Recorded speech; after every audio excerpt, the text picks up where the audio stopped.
Naka-heightened alert ngayon ang buong Camarines Sur Police kaugnay ng nalalapit na selebrasyon ng Valentine's Day ngayong weekend. Ito ay para matiyak ang kaligtasan ng publiko sa naturang okasyon.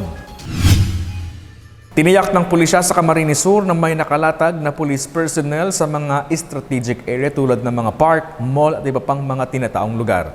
Inatasan rin ni Police Colonel Virgilio Olalia Jr., Provincial Director ng Camsur Police, ang lahat ng PNP stations ng probinsya na maglatag ng komprehensibong hakbang para matiyak ang kaligtasan ng publiko.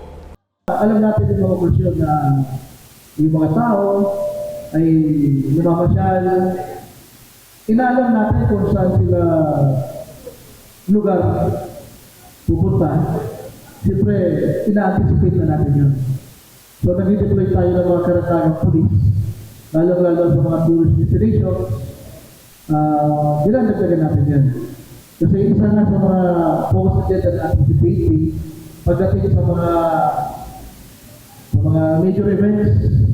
So, itong Valentine's Day, kinikonsider natin major events. So marami ang mag-delay.